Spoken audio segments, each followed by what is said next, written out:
maraiksaina. Alleluia. Amin'ny fifanina lehibe indray lasana babalana eo amintsika amin'izao fotoana izao fa alibe indray ny tenako miona aminao eto androany ary dia manana fiadana tompo amintsika tsirairay avy. Fa alibe ny tenako tonga miaraka aminao eto indray androany anatin'ity fandarantsika vavaka fiambenana izay rahanao amin'ny fandarana andramoka izao ny akiradio ny mpikamba anatin'ny vavaka fiambenana ary ny groupe Zemaresy izay miaraka aminay isan'andro mandotosan'izao fandarana izao. Dia fiadana tompo eo amintsika rehetrarehetra maharetatra amin'ny farany ihany koa. Raha androany vao tonga miaraka aminay dia tetena aminao hoe tsy kisendrasendra koa no nahatongavanao eto fa tena misy raha ilan'ny tompo anao ka dia tahin'ny tompo dia maharetatra amin'ny farany. Miala tsiny indrindra fa lasa somary nisy niovany amin'ny telefoniko dia tsy hitako izy niditra voalohany teo androany. Raha misy afaka manampy anao izy mba niditra voalohany teo izy mba tadidinareo hitanareo niditra voalohany teo androany dia mba hisorafanareo satria tsy hitako avy aty izy niditra voalohany efa aty ambanimbany aty vao hitako ny commentaire nareo raha mba misy mahafantatra hoe iza niditra voalohany teo androany. Zoko felina rakoto tompo zoko felina rakoto dia tononona aminao ny fiadanan'i Kristy hanapaka anatinao sy ankonanao sy izay rehetra mombanao re Jesosy ary izay rehetra irin'ny fonao dia omeny anao ary tsy mba olona hitaraina sy hitalao ianao vao omeny anao fa hoy ny tenin'Andriamanitra hoe tsy mangataka akory izy dia omeko azy izay mahasoa azy. Halleluia. Ary ianao kosa mbola tsy nahazo koa dia misaora sady an'Andriamanitra. Misaotra nareo misaotra Naël ny teny fa tsy hitako moa teo dia tahin'ny tompo ihany koa Naël izay manomboka hitako eto tahin'ny tompo Rodine Marie, Erika, Jessica Patitsy, Kodanila dia Mampionina, Zamina kamaradin'i Jesosy, Randarina Marie Charline, ao ihany koa i Soameva, Sandola, Jonathan, Ranabavolina, i Tody Raoniso, tonga soa daholo isika rehetrarehetra dia fahasoavan'ny tompony eo amintsika tsirairay avy. Tarataritsika vao nanomboka androany ny antony mbola nisy moa fandarana misandrata teo mokoa mbola nisy kely fanovana kely ny fitaovana tato tokantrano ny lafin'ny teknika zany misy zavatra tsy maintsy namboarina kely araka izao hitanareo zao mba afandraka mety fahitanareo anay misy zavatra kely niova kely somary taray kely tsika anao fa dia ilana tsiny ary nefa misaotra anao raha mbola tonga eto foana ihany koa ianao miaraka aminay amin'ny androany ity. Tery Ralibenja, Iladanina, Tina Rakoto Arzaka, tahin'i Jesosy nareo dia mahareta hatramin'ny farany dia tahin'ny tompo isika menakavy. Androany tsika dia araka amin'ny ranabavitsika fahombiazana fitahiantsika androany anatin'ny vavaka fanombohana. Aorianan'izay dia ranabavitsika elaela tsy tonga teto indray izy indray ny tonga tenin'Andriamanitra androany dia aorianan'ny vavaka fanombohana dia hienohiritsika dia hiditra amin'ny tenin'Andriamanitra avy hatrany isika tsirairay avy. Ka dia mino finaritra ary dia samy tahin'ny tompo isika tsirairay avy. Tahin'ny tompo ranabavy fahombiazana fitahiana Anitra Clarisy anao ny fitenenana. Tahin'i Jesosy pasteur dia fiadanan'i Jesosy eo amintsika rehetra misaotra an'Andriamanitra lehibe indray ny amin'ny tombontsoa sy fahafahana afaka anao izao vavaka fanombohana izao. Mialohan'ny anaovantsika ny vavaka dia hijery tenin'Andriamanitra anankiray tsika ao amin'ny Salamo 100:1 sy 2 izay mivaky toy izao amin'ny anaran'i Jesosy. Miobio an'i Jehovah ary tany rehetra, manompo an'i Jehovah amin'ny fifaliana, mankanesa eo anatrehany amin'ny fihirana. Amin'ny alalan'izany tenin'Andriamanitra izany indray ry havana no anaovantsika ny vavaka fanombohana ametrahantsika eo am-pelantanan'Andriamanitra ny fotoanany eo. Ko andeharantsika hiaraka hivavaka. Ry Jehovah Andriamanitra eo, misaotra sy mankasitraka anao izahay ny amin'ny tombontsoa sy fahafahana indray anio afaka hiseho eto amin'ny fanatrehanao. Eo amin'ny tongotrao indray izay Jesosy mba hiaino sy hianatra ny teninao, ilay teny izay ampitondrainao ny mpanomponao. hosory vaovao raha mpanomponao reo tompo, hosory amin'ny ositra avy any an-danitra izy ireo ka ny teny izay ilain'ny tsirairay avy tompo napetraka ao eny am-bavany, ny teny izay hanova fiainan'olona maro, ny teny izay hakasika ny fon'olona maro, izany tompo napetrao eny am-bavan'ny mpanomponao. Vavaka ihany koa izay tompo ho an'ny rehetra izay mihaino sy manaraka n'izao fandarina izao, aoka hisy kasika vaovao indray ho an'ny tsirairay avy. Ny fotoanana io tompo, ny fandaram-potoana rehetrarehetra dia apetraka fenao am-pelantananao izany, aoka ny anaranao no membonahitra, aoka tompo ny voninahitra no iseho hiariary amin'ny alalan'izao fandarana izao. Raha eo ny connexion anay tsirairay avy, ny fitaovana rehetra izay ampiasainay dia rakofana sy tandremana amin'ny raha sarobidinao izany Jesosy, mba tsy ho hisy tapatapaka, tsy ho hisy simba, fa ny rahanao Jesosy ny teny fiarovana mafy ho anay tsirairay avy, ho an'ny fanananay, ho an'izay rehetra mombanay. Ary koa Jesosy eo ninninona zavatra ao anatinay mety manakatsakana, mety tsy afahanay miaino tsara ny ao ny teninao, tsy afahan'ny teninao miaina sy mivelona ao anatinay. Androany indray izany dia diovy amin'ny rahanao sarobidy ihany koa, indrindra ny fonay Jesosy, ny sainay, aoka hisokatra amin'ny masom-panahinay. Ary ninninona tompo zavatra rehetra izay hoenona eto, aoka ny fonay ho tany tsara ny riny teninao, ary aoka hisy vokatra eo amin'ny fiainanay tsirairay avy izany. Mankasitraka anao izay tompo tsara indrindra, satria fantatray fa efa niaino sy namaly vavaka anay ianao. Ary koa tompo misy ianao hoe nizy ny nangatahanay amin'ny anaranao Jesosy, dia efa niaino anay ianao, efa mamaly anay ianao, koa averina aminao ny haja ny tera ny voninahitra mandrakizay amin'ny anara sarobidin'i Jesosy. Halleluia, amen. Alleluia. Saotra indrindra andranabavitsika hianatra Clarisy tao anatin'izay vavaka matsiro mahafinaritra be izay dia Andriamanitra manankarem-pahasoavana ane hamaly fitianao tamin'ny asa izay nataonao teto tamin'ity androany ity. Dia ho tahin'ny tompony ianao dia mifanatera amin'ny ankonanao ny fahasoavan'Andriamanitra amin'ny anao tsirairay avy. Hianatra Clarisy Ando Andry, Nambiny Tsomakrina, Razana Monika, tahin'ny tompo ianareo dia mahareta hatramin'ny farany. Androany moa nafinaritra be androany fa nandatosa batisitsika androany. Halleluia. Tahin'ny tompo koa nabaveliana, nabaveliana tonga soa. Androany tsika nantanteraka batisa. Nafinaritra be mihitsy androany satria totosa somatsara androany ny batisa izay batisa andranabavitsika Bartel any Moramanga any. Halleluia. Dia nitanterahana androany ny batisany. Isaorantsika n'Andriamanitra revana, izany hoe fahasoavan'Andriamanitra izany misy olona any ambadika any amin'ny tsy ampozitsika mihitsy mandre an'izao fandarana izao. Izy tsy mbola eo Moramanga fa mbola any ambanivohitry Moramanga. Any tsisy courant, any tena tsisy zarara misy connexion, fa dia fifaliana ho antsika mahita hoe misy olona avy any miaraka amintsika eto ohatra mbola tsy hitako tafiditra ao moa izy tsy menatsiny satria na ny courant dia efa sarotra, na ny connexion dia tena sarotra, nefa dia isaorana n'Andriamanitra vita somatsara androany ny batisany ary tena fifaliana ho anay mivady mihitsy androany nanatotosan'izany niaraka tamin'ny ekizy. Androany moa tahin'Andriamanitra moa satria tsy niasa androany ihany koa, dia androany ny fotoana nanaovana an'ilay izy nalamin'Andriamanitra daholo ny programa rehetra. Iny raha alainy mivady alainy sy anambavy mihaja niala avy any Antananarivo, efa nanao asan'Andriamanitra sady na dia voaingana raha ny vita batisa raha alainy dia iny fa tonga anao inona anao asan'Andriamanitra. Dia izy mivady ny tonga tany nanitrika ny ranabavitsika izay natao batisa. Saorina anareo rehetra izay tonga nanosona teto anaty Zoom, dia Andriamanitra manankarem-pahasoavana any hamaly fitianareo. Efa aoriana moa asehoantsika eto ny sariny hoe iza moa izany Bartel izany, mety mbola tsy hoe mety fa mbola tsy fantatrareo mihitsy hoe izy izany. Isaorantsika n'Andriamanitra fa avitan'izany ho an'i Jesosy irery no voninahitra. Dia manentana anao ihany koa raha misy aminao mbola tsy tonga ao anatin'izay tanjo izay, dia teteny aminao hoe mirosoa amin'ny batisa fa fotoana izao, tena fotoana izao raha lasana vavy malala, dia mirosoa amin'ny ranon'ny batisa fa akaiky Jesosy. Lalam-pamonjena, lalana makany amin'ny famonjen'Andriamanitra mankany amin'ny fiainana mandrakizay ny batisa fa tsy hoe kilalao akory na zavatra ataotao foana dia ho tahiny tompony antsika rehetrarehetra.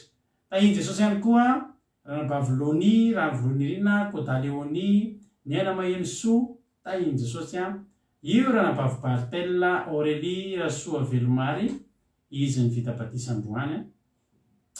Mila efa tonga any an-tokantrano any raha Alain sy raha Ranabavy mihaja, raha tsy dia ratsy ny lalana nakany amin'ny Moramanga hoy ny androany amin'izao fotoana izao fa tsy nahasaka anazy mibady tsy hanao asan'Andriamanitra zany. Andriamanitra manakile pasaomana hoe hamaly fitia anareo. Halleluia. Tahiny Jesosy dia maharetatra amin'ny farany Ranabavy Bartella, misaotra anareo koa miarahaba anazy. Fotoana izao irahaba anareo azy satria dia zany fahavitany batisa zany dia mihoatra lavitra noho ireny fety ankalazaintsika ireny anniversaire sy ny sisa, mba anniversaire mariazy sy ny sisa, zava-dehibe izany fahavitany batisa izany ka dia isaorantsika Andriamanitra izy nahatotosana izany dia ho azy ny voninahitra. Tahiny tompo Tsiry Amboaramiel, tahiny tompo Marijo, ho tahiny tompo anetsika tsirairay avy. Ndao ataontsika tira anankiray aty anisan'ny hira nangatahany Ranabavitsika Bartella tao anatin'ny batisa ny tiry ity dia ataontsika mba hamezatsika voninahitra n'Andriamanitra sy mba hakasika ny fony ataontsika cadeau any mahafinaritra be fiainana mahagaga. Tahiny tompo Ranabavy Berta, tahiny Jesosy meno finaritra isika rehetrarehetra. Atolotra ampitavana be anao Ranabavy Bartella ity hira ity. Amen.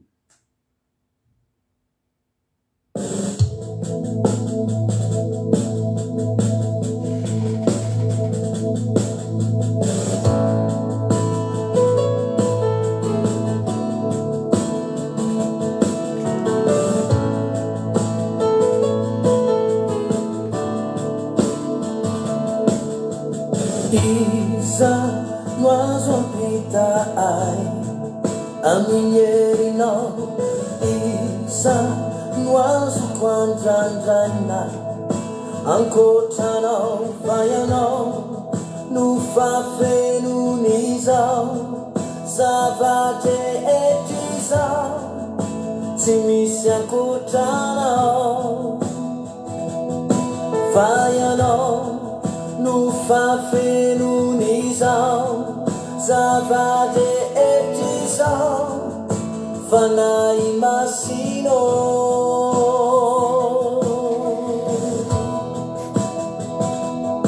fiainana magaga isan'andro ny miaraka aminao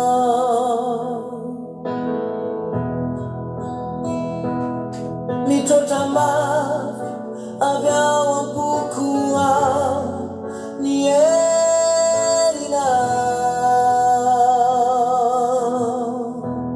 bandresy ao miaraka aminao manotra noho ny bandresy ao miaraka aminao tsy misy afaka mandresy ao miarandarana aminao tsy misy afaka mandresy ao dandananao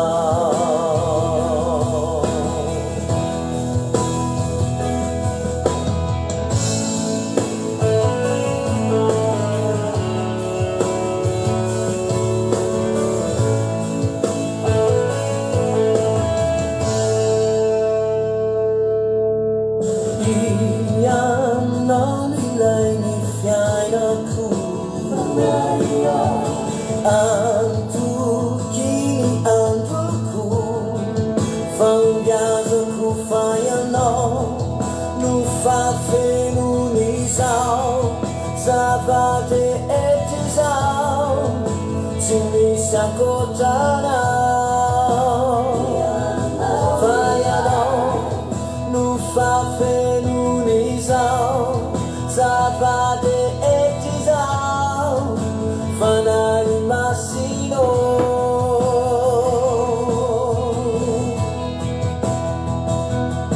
fiainana magaga isan'andro ny miaraka aminao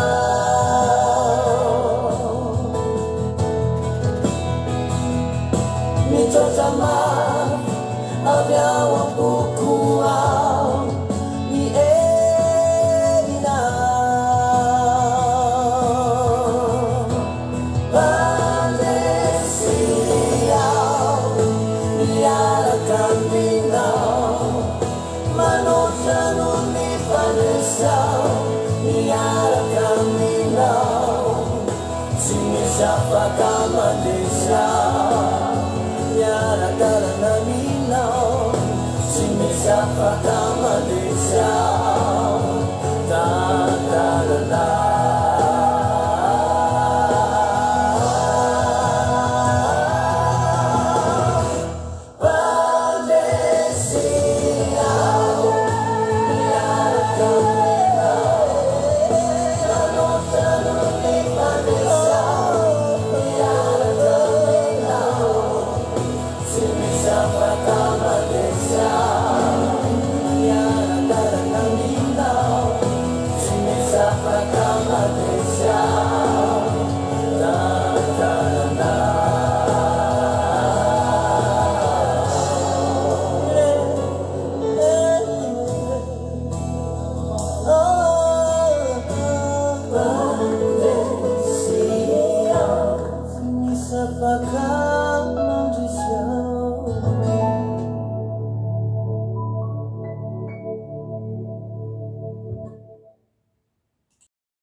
Alleluia, soratsika an'Andriamanitra zany izy zany a, isoratsika an'Andriamanitra ny fahavitan'ny batisa dia misaotra anareo mirary soa azy fa dia reny tokoa no firaritsotsika hoe mba haritra hatramin'ny farany ane a ny ranabavitsika Bartella dia arakatsika etsena Jesosy amin'ny raho amin'ny lanitra ranabavy malala ka dia tahiny tompo ianao a dia mahay rezatra ny hatrany. Andao aritsika eno tenin'Andriamanitra avy hatrany.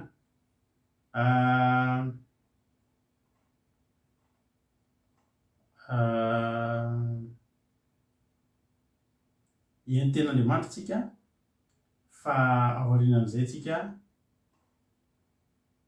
dia hivavaka tsika aorianan'izay. Andao aloha ampandrosotsika ny anabavitsika izay hitondratsika anatin'ny tenin'Andriamanitra androany a dia avy any Suisse any ny tenin'Andriamanitra enotsika androany. Alleluia, ranabavitsika Suzel Andrina Suzel miaraka amintsika anatin'ny tenin'Andriamanitra androany dia mino efa naka baiboly ianao dia efa nakafirana naka toerana tsara eny tenin'Andriamanitra tsika miaraka amin'ny ranabavitsika Suzel ka dia menofinaritra daholo a dia misy mendry hoe baiboly sy firana ka zatra an'izany hoe mitondra baiboly sy firana. Avy eo amin'ny veneto mamela beatra ny tenin'Andriamanitra tahiny tompo aritsika. Tahiny Jesosy a ranabavy Suzel amin'izao fotoana izao a ianao nitondra ny tenin'Andriamanitra menofinaritra ary a isika rehetrarehetra. Tahiny tompo a ranabavy Suzel anao ny fitenenana. Dia manonona fiadanan'i Jesosy Kristy eo amintsika tsirairay avy indray rehefa malala amin'izao takariva mahafinaritra izao. Dia mbola hiara-mivavaka isika Sy takariva mahafinaritra moa ny androany fa toriteny. Tahiny tompo anao a diso kely a. Zany dia raha tianao riavana tianao hoe ana. Tahiny tompo pastera dia tahiny tompontsika rehetra. Dia ny tenin'Andriamanitra izay fampahirizantsika indray riavana amin'izao alina izao a dia hitantsika ao amin'ny Josoa 2:20 ka mitsahatra amin'ny 1:9. Josoa 2:20 ka mitsahatra amin'ny 1:9. Amin'ny anaran'i Jesosy soramandry ny nifidianana ny tanàna fanosirana ho an'izay nahafaty olona tsinahy. Ary Jehovah niteny tamin'i Josoa ka nanao hoe lazao amin'ny zanak'Israely hoe fidio ny tanàna fanosirana izay nasaiko lazain'i Mosesy taminareo. Anosirana izay nahafaty olona tsinahy dia ho fanosirana ho anareo izany mba tsy ho azon'ny mpamaly rà. Ary raha misy mandositra ho ao amin'ny anankiray amin'ireo tanàna ireo ka mijano eo amin'ny vavahady ary mandahatra ny teny eo anatrehany olona amin'izany tanàna izany dia ampidiriny ao an-tanàna izy ka omeny toerana mba hitoetra ho aminy. Ary raha manenjika azy ny mpamaly rà dia tsy hanolotra ilay nahafaty olona eo an-tanany izy satria nahafaty tsy nany namany fa tsy dia nankala azy teo aloha. Dia toetra amin'izany tanàna izany izy mandra-piseho ny eo anatrehany fiangonana ho tsaraina sy mandra-pahafatiny izay mpisorona be amin'izany andro izany dia hiverena ilay nahafaty olona hody ao an-tanàna na ny sy any an-trano dia ho any an-tanàna izay mialany vonisy mandositra. Amen. Fantatsika tsara moa ry havana fa rehefa maty Mosesy dia Josua zany no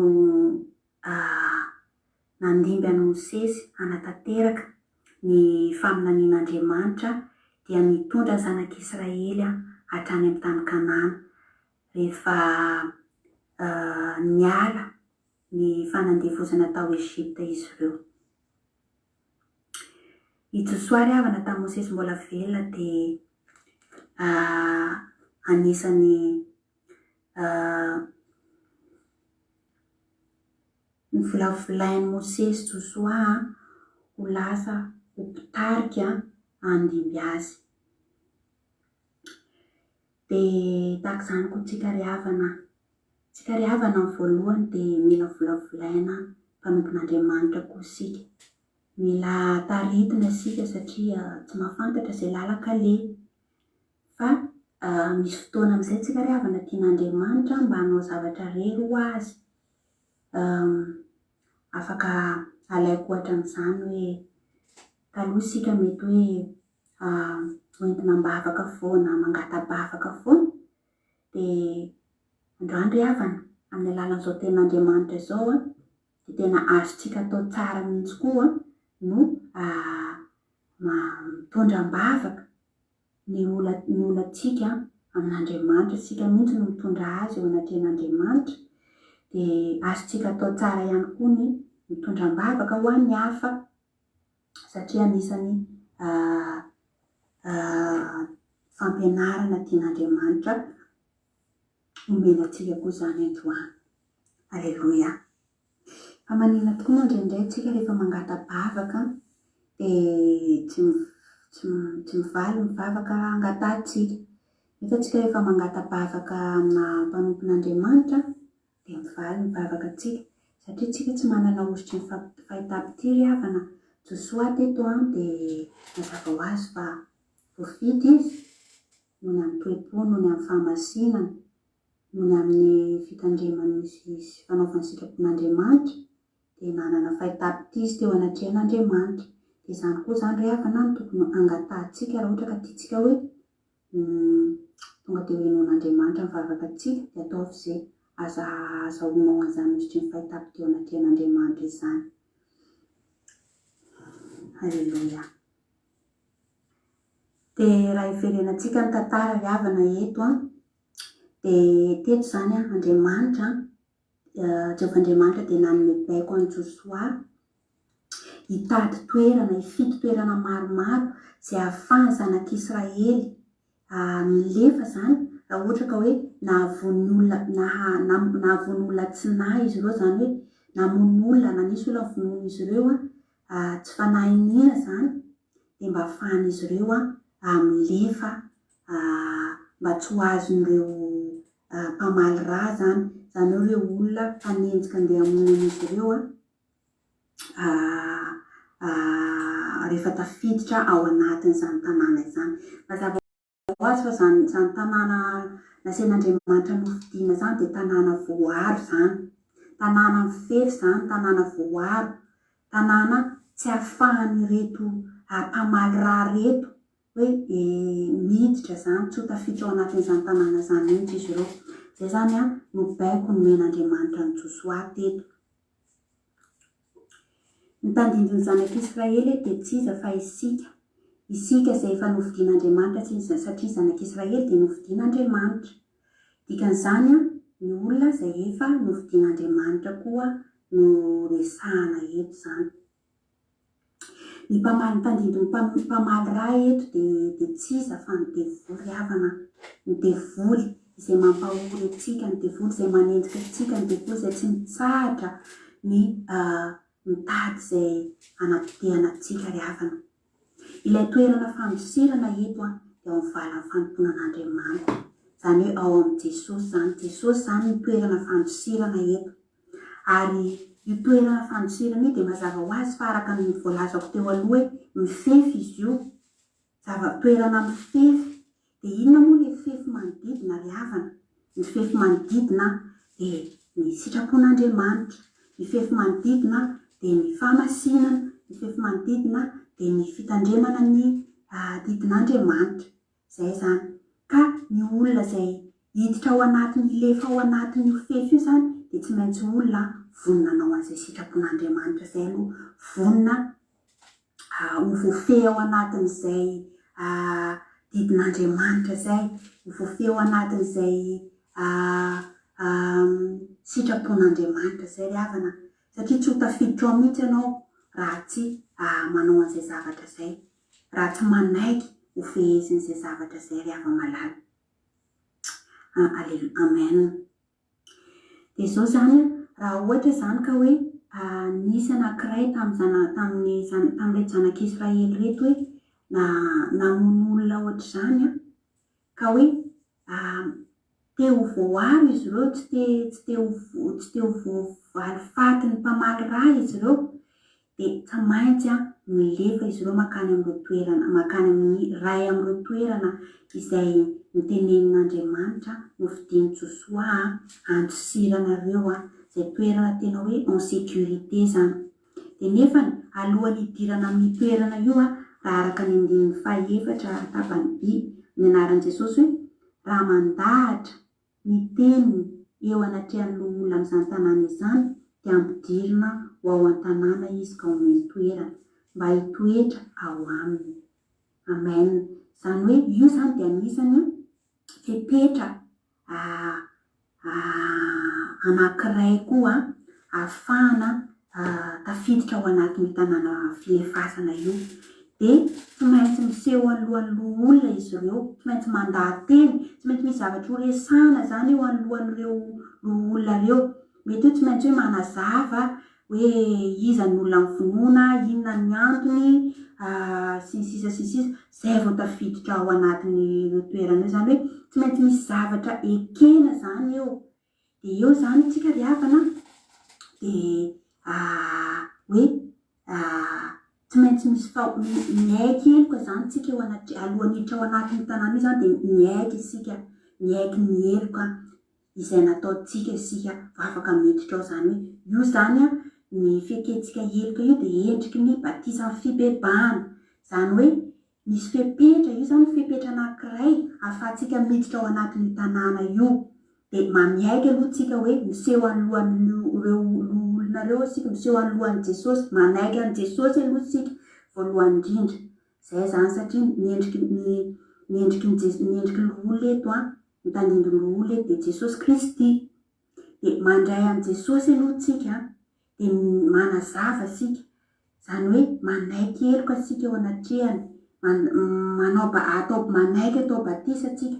Zay zany vao tafiditra ao anatin'io afaka miditra ao anatin'io tanàna izay voatokana hiarovana antsika amin'ny asan'ny devoly io. Dia zay koa ry havana no mba tiako hisarihana ansaintsika androany. Zany hoe Andriamanitra zany dia efa nanomana toerana dia tsy iza zany fa ao amin'i Jesosy Kristy mba ahafahantsika ry havana mandositra an'ireo fahavalo, mandositra ny faninjehan'ny devoly ry havana. Fantatsika tsara fa ny devoly dia tena tsy faly amintsika. Ny devoly dia tena hoe manao izay rehetra anapotehana antsika amin'ny alalan'ny aretina, amin'ny alalan'ny trosa, amin'ny alalan'ny olana maro samihafa mba hahatonga antsika ry havana ho potika, mba hahatonga antsika ry havana ho tsy ahazo ny fanahintsika mba ho very. Izay ny tanjon'ny devoly. Nefa ry hava-malala no fitiavan'Andriamanitra antsika dia nomeny an'i Jesosy tsika mba ahafahantsika milefa an'izany faninjehana ataon'ny devoly zany, an'izany fahoriana ataon'Andriamanitra. Ao amin'Andriamanitra rery ihany tsika ry havana no voaro, ao amin'i Jesosy rery ihany tsika ry hava-malala no tena hoe en sécurité totale, satria ao rery ihany tsika no tsy azon'ny devoly kitikitihana na atao inona na atao inona. Nefa dia mametraka eto ny tenin'Andriamanitra fa ao amin'i Jesosy dia misy fefy araka ny voalaza teo aloha, misy fefy ary fefy io dia ny didin'Andriamanitra ny sitrapony, ka tsy afaka hiditra ao mihitsy atsika aloha voalohany indrindra raha tsy hoe olona vonona anao an'izany sitrapony izany, raha tsy hoe olona vonona anao izay rehetra lazainy tokony ataontsika voalohany indrindra zay. Faharoa, ny fepetra faharoa dia tsy maintsy miseho alohan'ny mpisorona alohan'ny miditra ao. Izany hoe tsy maintsy manaiky an' Jesosy aloha tsika, mandray azy aloha tsika tompo sy famonjy ny fiainantsika, dia miaiky ny fahotantsika sika, dia manala izany tena hoe manala izany fahotantsika izany amin'ny alalan'ny batisa riavana, fibebahana izay mitapakilafatsika tafiditra ao amin'io fefy ho atsika io, fiarovana ho atsika io amin'ny Jesosy Kristy izany. Teo amin'ny andininy fahaenina ravaka itsika amin'ny anaran'i Jesosy dia hoe hitoetra ao amin'izany tanàna izany izy mandra-piseho ny eo anatrehan'ny fiangonana ho jaraina sy mandra-pahafatiny izany mpisorona be amin'izany andro izany. Amen. Izany hoe rehefa tafiditra ao amin'io tanàna io izany tsika dia ao sika riavana no afaka manana izany hoe fiadanam-po izany. Ao tsika riavana, ao rery ihany tsika no afaka tena hoe matsiaro hoe fahasambarana izany mandra-piavitsika, mandra-pahatongavan'i Jesosy Kristy riavana, mandra-potsarainantsika riavana, tsisy azony devoly atao amintsika tsony, mandra-pahatonga izany fotoana hoe hiverenan'i Jesosy akany itsika hitsarana ny olombelona rehetra, hitsarana antsika izany riava malala. Ove misy zavatra mahafinaritra tahaka izany koa riavana, ngambany fa tsika tsirairay avy reto dia samy mba maniry dia hanana izany hoe fahasambarana izany tia mbola tia an-tany izany, dia mba maniry hanana izany hoe fiadanana izany. Dia raha tianao riavana tena hoe hanana izany fiadanana izany tia ambonin'ny tany mandra-pahatonga an'i Jesosy Kristy, mandra-pahatonga ilay fotoam-pitsarana riavana, dia andao tsika riavana hiazakazaka, andao tsika riavana tena hoe hiazakazaka, hanositra tsika dia hiditra ao anatin'izany tanàna izay natokan'Andriamanitra ho atsika izany, mba hahatonga atsika ho voaaro riavana, mba hahatonga atsika hoe tsy ahafahany devoly mikasikasika atsika, tsy ahafahany devoly manapotika atsika riavana amin'izao andro izao. Mety hoe misy amintsika eto, mety olona efa natsapa hoe tena hoe nanao zavatra tsy mety mihitsy teo amin'ny fiainany. Mety hoe misy olona efa fa tena voatondromolotra ny fiarahamonina mihitsy teto. Mety misy olona tena efa hoe tena fa nataon'olona tsisy dikany intsony eo anivon'ny fiarahamonina satria efa nanao zavatra tena hoe na mety namono olona, na mety tena nanao zavatra izay mieritriretin'ny fiarahamonina hoe tena zavatra grave be dia androany riavana dia ten'Andriamanitra, Jesosy dia tsy manameloka atsika, Andriamanitra tsy manameloka atsika, fa ny fanoetra amin'izany ary nataon'Andriamanitra eto dia hitarika atsika hilefa ao anaty hiazakazaka ao aminy riavana, hiazakazaka ao aminy, hitondra an'ireo fahotantsika ireo, hitondra an'izay heloka nataontsika ireo ho eo aminy riavana, ho fafana izany, ho eo aminy, ho avelana izany, ho eo aminy mba azahoantsika famelan-keloka, mba ahafahantsika mba tsy ahafahany devoly manameloka atsika riavana, dia mba tsy ahafahany devoly manameloka sy miapanga atsika ary manapotika ny fiainantsika riavana. Dia inao riava malala fa nampahery anao indray izany tenin'Andriamanitra izany, dia voninahitra teo an'Andriamanitra rery ihany, fiadanana kosa teo atsika tsirairay avy indray. Alleluia. Amen. Alleluia.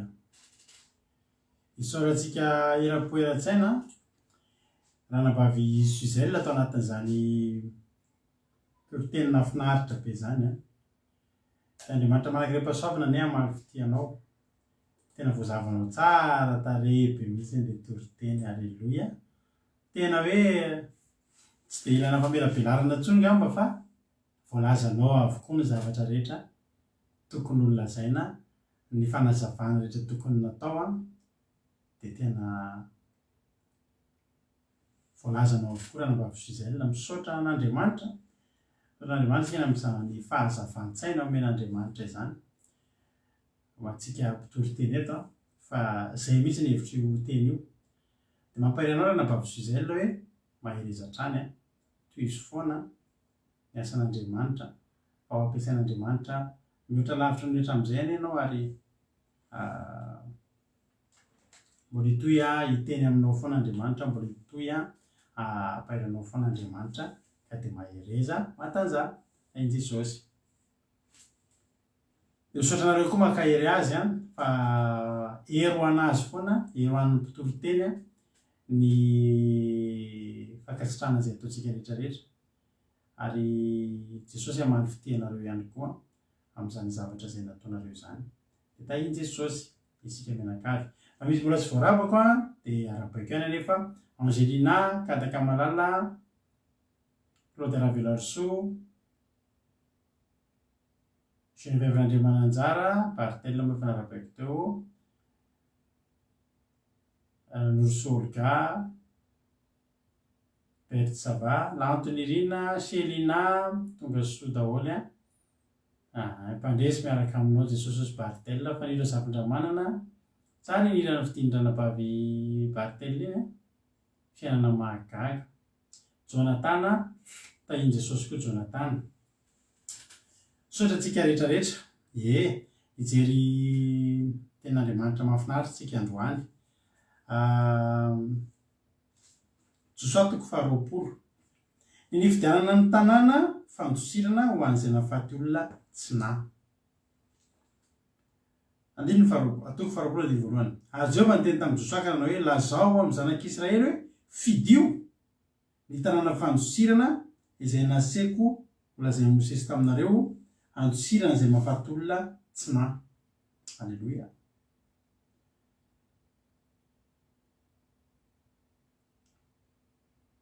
Alleluia. Fidio. Asen'Andriamanitra manana safidy zany ny olona eto. Fidio ilay toerana hitsoahana. Fa mila mitsoaka. Maninona mila mitsoaka? Satria misy manenjika ravana malala. Rehefa misy manenjika dia mila mitsoaka. Ary ilay mpanenjika eto tonga dia miaina mihitsy ny tediavina fa tsy hoe 27 dia boka ka tratra ianao dia ianao indray boka manenjika fa tonga dia mpamaly raha zany Ny tena Andriamanitra hoe raha misy mandositra ao amin'ny tanàna amin'ny anankiray amin'ireo tanànareo ka mijanona eo anoloan'ny vavahady ary mandahatra ny teniny amin'izay eo anatrehan'ny olona amin'izany tanàna izany dia ampidirinao an-tanàna izy ka omeny toerana mba hitoetra aminy. Ary raha manenjika azy ny mpamaly raha dia tsy hanolotra iray nahafaty olona eo an-tanàna izy satria nahafaty tsy nany namany fa dia tsy dia nakahala azy loatra teo aloha. Dia toetra amin'izany tanàna izany izy mandra-pisehony eo anatrehan'ny fiangonana ho tsaraina sy mandra-pahafatin'izay mpisorona be amin'izany andro izany. Dia iverina ilay nahafaty olona ka ody any an-tanànany sy any an-tranony dia any amin'ny tanàna izay nialany fony izy nandositra. Dia nanokana ny Kadesy any Galili, any amin'ny tany avoan'ny Naftaly izy sy Sekema, any amin'ny tany avoan'ny Efraima ary Kiriatarba, Hebrona zany, any amin'ny tany avoan'ny Joda. Ary dia nifidy any Bezera ny efitra tany amin'ny tany lemaka izy, efitra amin'ny tany lemaka izay firenen'ny Robeny izy, ary Ramota izay any Gileada, any firenen'ny Gada ary Golana any Basana izay any firenen'ny Manase, any andafy atsinanan'ny Jordana tandrifan'ny Jeriko. Ireo ny tanàna voafidy ho an'ny zanak'Israely rehetra sy ny vahiny eo aminy andosirana izay rehetra nahafaty olona tsy nahy mahatsofaty ny tanan'ny mpamaly raha izy mandra-pisehony eo anatrehan'ny fiangonana. Ny mpamaly raha zany dia tonga dia mamono.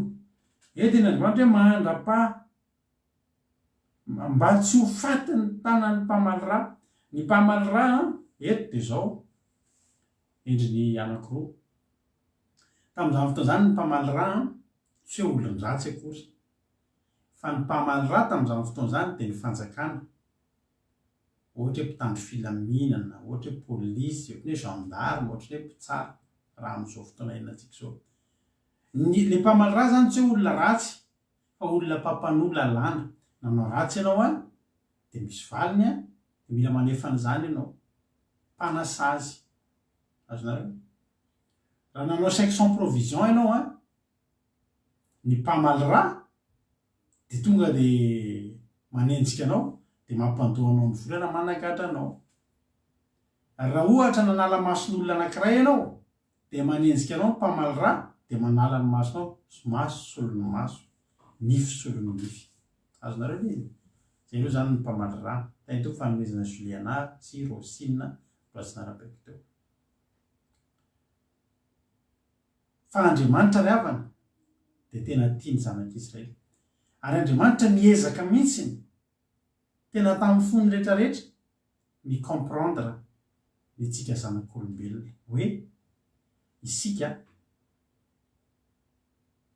mpamita fantatr'Andriamanitra fa tsy maintsy tafalatsaka anaty fahotantsika ary no kilasian'Andriamanitra ho tsy na zany jenao zany a fahatsaran'Andriamanitra tsy na tsika manota na ipotsika ny nanotatsika fa ozy Andriamanitra raha misy navalina vonitsy na ny tena marina zay rehetra namony teo de ho raisin'Andriamanitra foana ohatrany hoe tsy na zany a fa mbola afaka nahavotra anao a mahafinaritra ingery avy aneo Andriamanitsika io mandainga ho a na tsy mahalala an'Andriamanitra zay olona miteny fa Andriamanitra tsy mamindra ho Andriamanitra masika io Andriamanitsika io fa Andriamanitra miezaka mi comprendre ny toe-potsika olombelona miezaka foana Andriamanitra manakaiky atsika zanak'olombelona raha tsy zany izy ravana teny hoe avia ry fandahatra isika fa na de mena tahaka ny jaky aza ny rahotanareo na mangatrakatraka tahaka ny sily hitanao misy Andriamanitra hitanao mihitsy hoe miezaka manantona anao tsy mendrika tsika manoto tsika fa mbola zany Andriamanitra hoe tsy na iny e tsy na iny fa zao tsy ny fahafatesanareo ny zava-dehibe amiko de aleoko manakipy maso koa izy Andriamanitra de teny fa tsy na iny aiza revana de olona firy nandeha amono olona tsy na eto olona maro be ny antefany zany tena de no isaky misy olona maty hoe tsy na iny tafatenitefanao tsy fananiky iny tsy na iny tafanao zavatra tsy na iny ay zafady ohatra hoe misy ambondoko ao zany efa mateneneny lokatsika rariva io de efa sina soratra mihitsy eo amin'ny volany hena 20 ny ato de tonga avy any ianao nona amin'ny 4 riva no haninao daholo ny hena laninao ny loka izy nanao ny azafady fa tafahinako tsy na nefa nifidy mihitsy ty hihinana an'le izy etsika be da be ka nataonao voninana an'iny e mijerijery olona sao de taon'olona mitsaitsaika na koa an-dakozia na nanokatra moramora n'le vilany etsika daholo ange zany naka n'le hena nihinana tsy na zany zavatra hafa mihitsy zany tsy na zany zavatra hafa mihitsy fa io a zavatra tena natao io fa Andriamanitra mbola miteny tsy maninona fa raisiko ohatrany tsy na io satria zao aloky lavitra manomana tany itsoahanareo toy zay mahita anareo matin'ny mpamara tsy fon'Andriamanitra na hitanao matin'ny mpamaly ra zany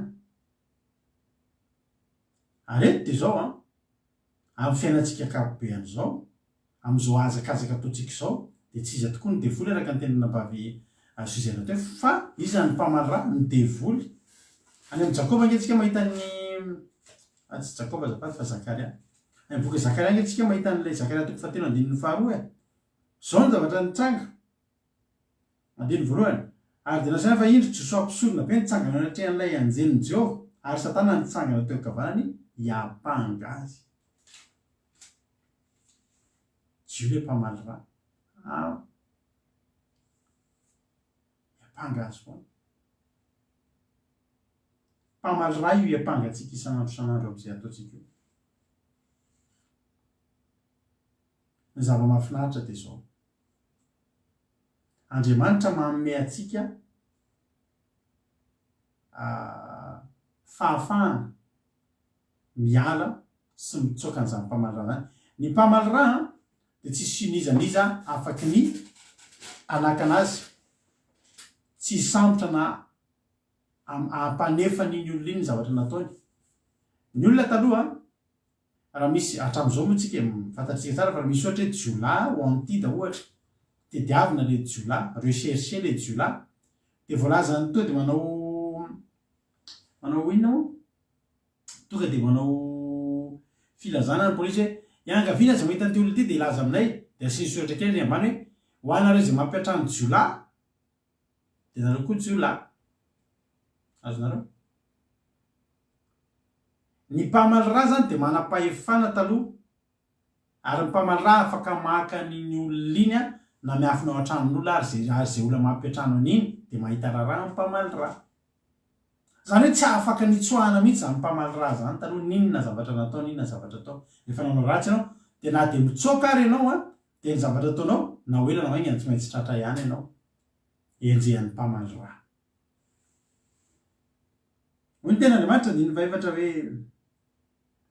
andiny fatelo atao inona le tanàna fandosirana andosiran'ny olona nafaty na de ho fandosirana ho anareo zay izany mba tsy ho azo ny mpamaly raha. Averika any mbola sitrak'Andriamanitra mihoatra lavitra ny tsy azahoan'ny mpamaly raha anao. Mbola sitrak'Andriamanitra ny anafenana anao na de nanao tsy nety ary ianao androany. Za miteny anao androany fa inona zavatra tsy nety nataonao. Mbola vonin'andray Andriamanitra androany anoro anao toerana ahafahanao mitsoaka tsy azahoan'ny mpamaly raha anao.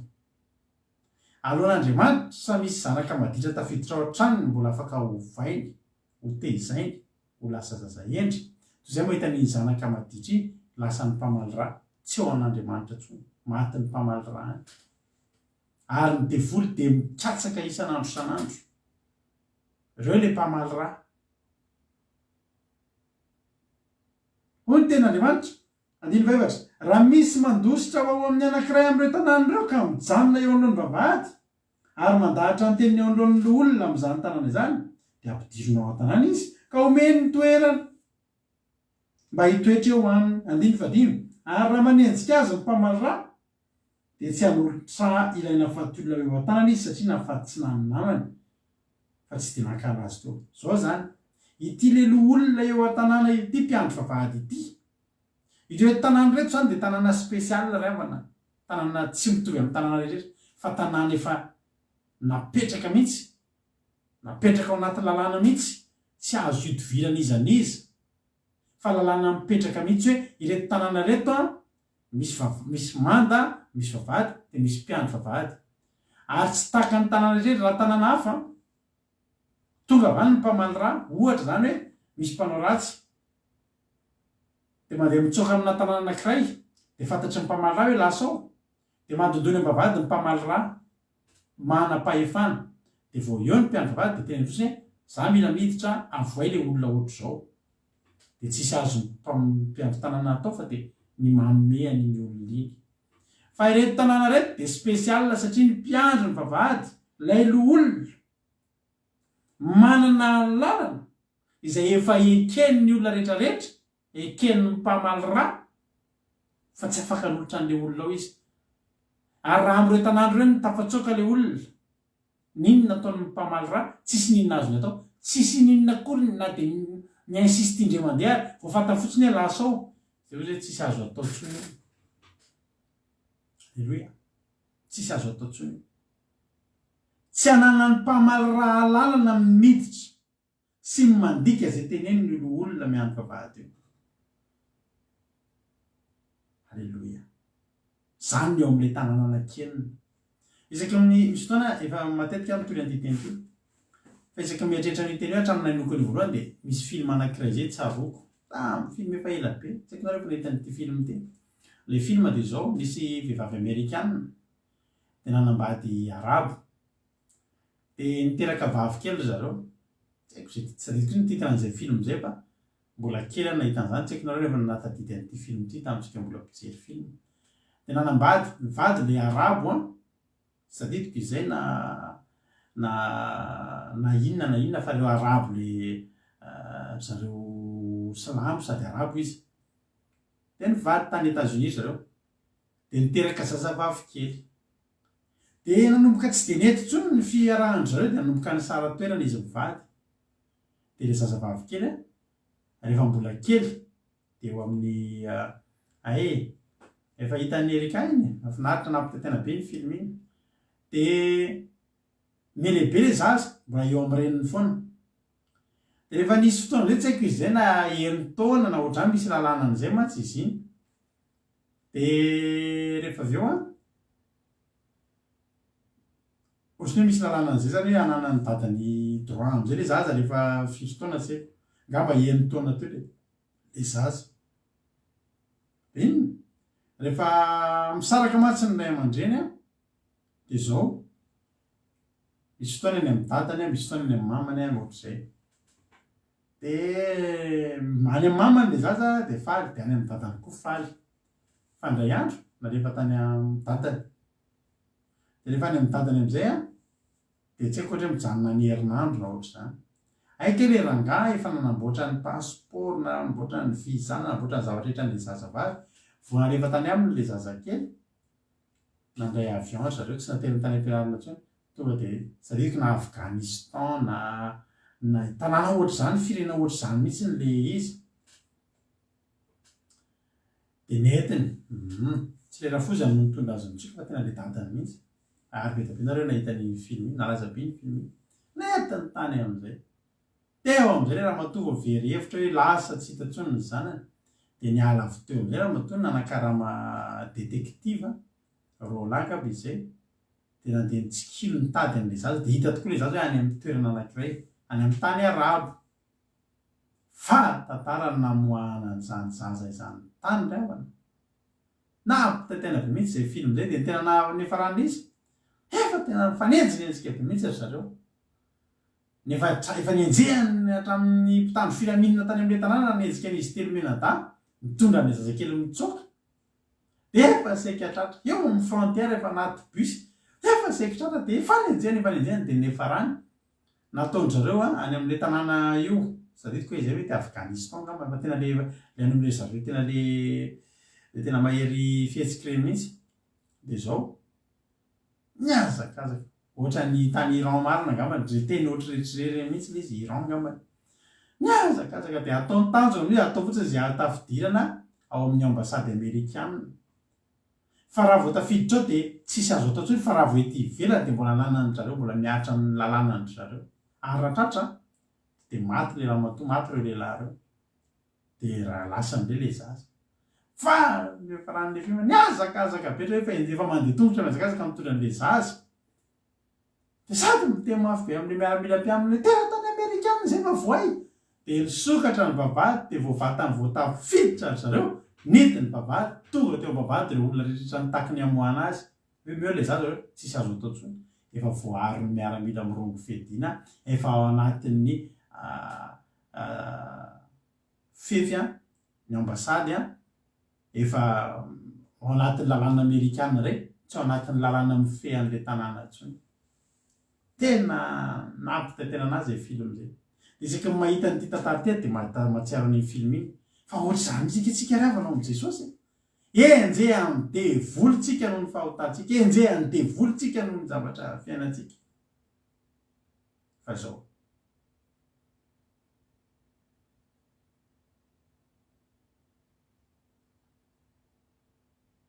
menjehan'ny devoly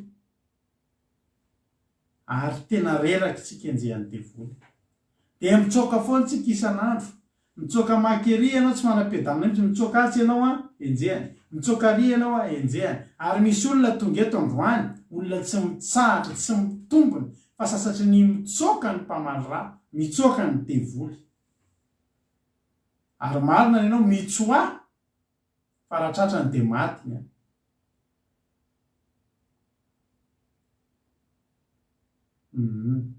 tadidinareo tsara mihitsy le olona tsara alleluia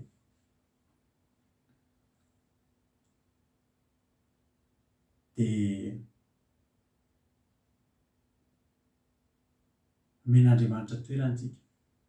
Ary ity ravana dia zao ilay loolona io ray andry no manana an'izay fahefana izay tsy azo ny mpamaly rà idiofan'izay. Ny mpamaly rà tonga eo fa io loolona mpiandry vavahady io afaka miteny tsy omeko anao izy ka meo anay le izy tsy omeko anao fa efa nay izy. Zao ny fihetsika io mpiandry vavahady io. Raha misy mandositra amin'ny tanàna kiray eo amin'ny tanàna ka mijanona eo anoloan'ny vavahady ary mandahatra amin'ny teniny eo anatrehan'ny olona amin'izany tanàna zany dia ampidiriny akao an-tanàna izy dia omeny toerana mba hitoetra eo aminy. Iza ny manana lalana amin'ny toerana, iza ny manana lalana tsy hamotsitra anao lasa midevoly hanasan'ny mpamaly rà, Jesosy io. Ary le vavahady araka ny teny ranavavitsika teo, vavahady idirana ao amin'ny fanjakan'Andriamanitra, vavahady idirana ao amin'ny valan'ny fanompoana ao amin'ny tontolon'Andriamanitra. Jesosy rery io, Jesosy le mpiandry vavahady. Hoy ny tena ravana izany vavahady, Jesosy io. Ary inona moa le zavatra tenenina hoe inona moa zany ilay le mandahatra ny teniny dia araka ny teniny ranabavy Suzelle teo zay dia rehefa nareo hoe bravo Suzelle fa voazavanao tsara mihitsy. Fibebahana io ravana. Manatona an' Jesosy tsika dia tonga eo tsika tsy misokatra ny vavahady raha tsy mandahan-teny alohantsika. Tsy misokatra ny vavahady sao dia hiditra fotsiny. Mpivady ary ravana avy miady tsy maintsy mba misy resaka kely aloha alohan'ny iombonana. Sa rehefa mahita mpivady miady dia miombona ho azy tonga dia tsisy resaka mihitsy. Mety mba misy fialantsiny kely eo, mety mba misy fanambatambalana io fonany eny fa fialantsiny ari-dada. Ka manomboka izao dia izao ny ataontsika fa aloha fa ilamina amin'ny eto mila mandahatra ny teniny eo anatrehan'ny olona isika. Elo olona tena tsika taloha nareo taloha confessan'ny amin'ny mopera hainareo isan-kerinandro. Za mopera nazaratra tapadamba kely tany amin'ny zone tapadamba firy eo amin'ny anakefatra eo. Zay ihany nangalarinao dia nitondra kofehy kely koa tsisy afentsika io rehefa mopera satria tsy miandry amin'ny mopera iteny hoe za moa tsy dia mahay izy fa mba hitako amin'ny fianina fotsiny zany fa nareo moa tena mahay an'ilay izy mikofesy ndana voaverany erikao zany dia maivamaivana ery tsika. Maivamaivana ery nareo fa tsy zay moa za mbola tsy niditra tamin'izany. Maivamaivana ery voaverany ery nefa mopera namela heloka anareo. Nga mopera manana droit mela heloka an'izy. Mopera mbola mila vela. Nangalam-pihinana za mopera. Voalaza antsika amin'ny Tsipriany. Fa rehefa ho eto amin'ilay olona mopera tsy maharo antsika amin'ny inona fa teto olona. Jesosy miambina vavahady mila miditra aingana tsika ao anatin'io tanàna io. Io tanàna fitsoahana io. Fa raha tsy zany io sisan'ny vahaolana eo amin'ny fiainantsika. Raha tsy tafiditra io tsika tadeo efa mianintsika ao aoriana ao ny mpamaly rà dia tahaka ny ranomasina mena izay tsy maintsy nosokafan'Andriamanitra satria naoriana tao ny Egiptianina. Alleluia. Io matetika voalaza rehefa mikofesy izany angalam-pihinana io. Mandahatra teny. Eo zany tsika vao tena mandahatra teny. Dia za Jesosy tena zao no mahazo anahy. Za nge Jesosy fantatrao tsisy miafina aminao zao avy ny nataoko. Ary tsisy manafina ny heliny. Mandahateny io mibebaka ny dikany. Mibebaka. Io tsy dia mahabedy. Ray mangalam-pihinana. Mila mandahatra teny. Ny tanjona dia ny ampidirana antsika ao anatin'io tanàna io. Raha tafiditra ao tsika tsisy manao ninina antsika intsony. Tsy misy intsony. Tonga dia miadana. Tonga dia mitsahatra. Tsy mihazakazaka intsony ao fa mipetraka. Tonga dia omena fitoerana. Izy mba te hitsahatra. Mba te hoe omena miditra anatina toerana iray milamina amin'izay. Mirodorody ny mpanentsika ao amin'ny velona ao fa tsisy azo atao aminao intsony.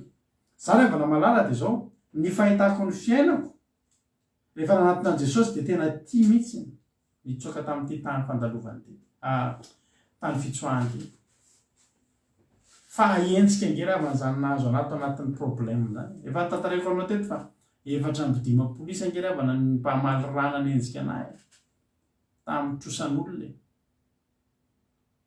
rehefa amby 10 hoe samy dépose plainte tany amin'ny gendarme sy ny polisy sy ny fitsarana fa za tena teneko anao raha tara kely nidirako tao anatin'ny tanina fitsoahana mpamaly raha efatra amby 10 nandrizondrizotra anahy na miravira anazy fantatry tsony zay nefa raha fa zao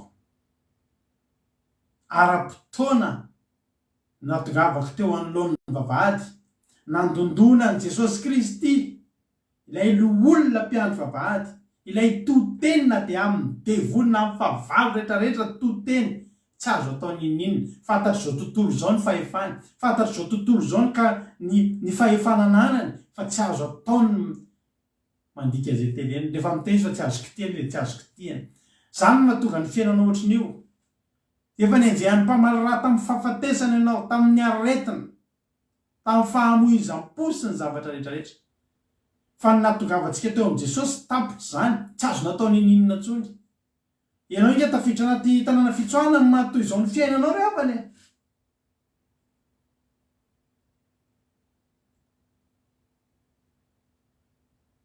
ary misoran'Andriamanitra anao fa tsy tara ny nampidirana anao tanatin'ny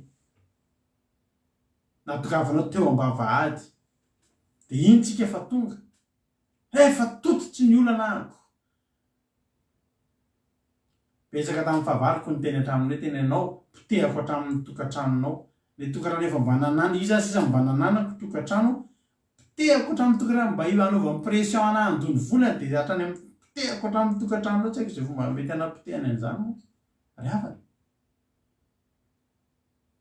fa ny zava-mahafinaritra de zao nisy tanàna fitsoahana no manin'Andriamanitra ao ary nafinaritra ny fotoana nandondonako ny ela antsoy ahy de hovaliko ianao hoe halleloja tanioko zavatra lehibe saripatarina ny eloko ao afafako ny vavahady sokafako ianao ampidiriko ametrahako tirana zava-mahagaga saripatarina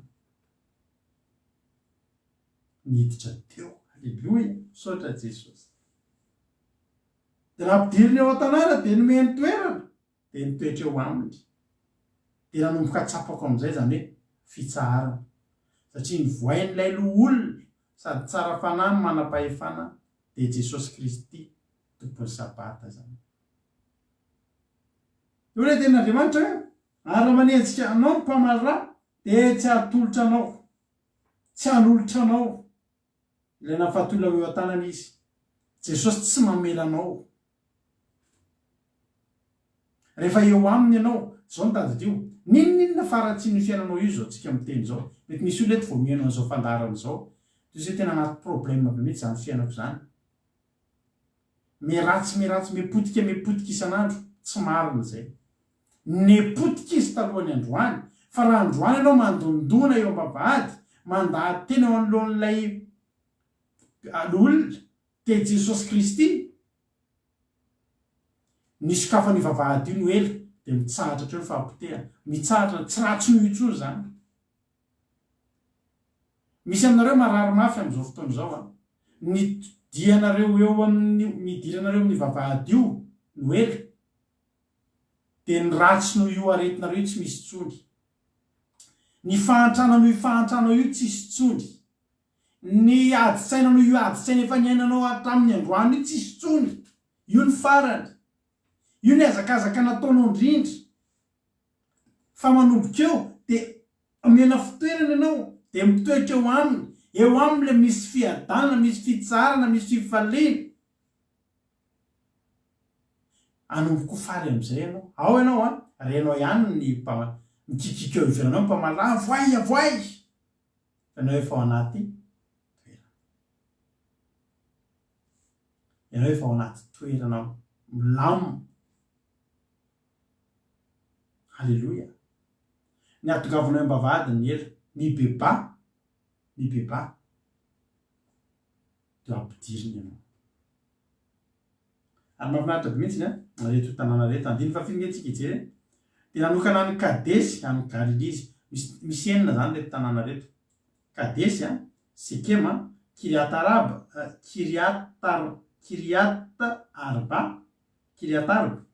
zafady Bezera Ramota sy Golana tanàna enina reo fa reo misy dikany daholo tanàna tsotra ny tanàna rehetra zao ny dikan'izany Kadesy zany reofana dia hoe tanàna masina na loharano masina. Ny zavatra hidiranao voalohany zany ny vavahady manoloananao voalohany zany raha hosokafana io dia hosokafana hidiranao anaty tanàna masina ary zay foana no olana te hitsarytsika tsy te ho voentsiky ny mpamany ratsika fa tsy te hiditra anatin'ilay tanàna masina tsy te handray an'ilay loharano masina dia tsy te hanamasy tena betsaka angeravana ny olona mba te hahazo valim-bavaka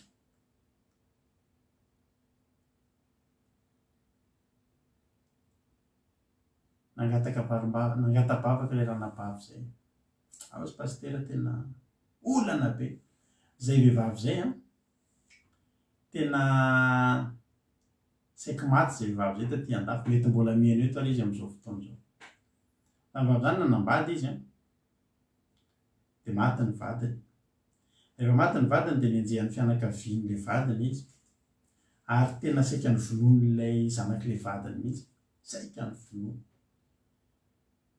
efa tena nyrahonany tao an-trano tao dia efa niantso gendarme dia efa ny gendarme no namonjy azy tao dia efa niahatra amanaina ngeravany zany ady zany niahatra amanaina saiky mato nikoropaka tamin'izany zay mbola tsisy fandarina efa nisy fandarina ka efa nisy fandarina ohatrotsika nety nambavaka alina tontolo nety nambavaka fa saiky maty ny maro hoe fambanan'ilay olona ny antsy sy ny basy vazaka nge rehefa hivadika nety nambavaka zao ny tonga dia niteneniny anazy vo mijery fotojery izy mivady mambavaka ry izy mivady to dia nijerenay photo de profilany zao raha nabavy voalohany indrindra aloha zao andao aingany isika tonga aloha dia hibebaka isika andao anaraka ny lalana tokony alentsika tonga dia isoro re sary tsy fahamasiana rehetrarehetra amin'ny facebooknao reo ka nanabavy efa lehibe fa tena mbola tena le manenjika ny 20 taona reny mihitsy potra daholo zao karazana ratsambatana rehetrarehetra sy ny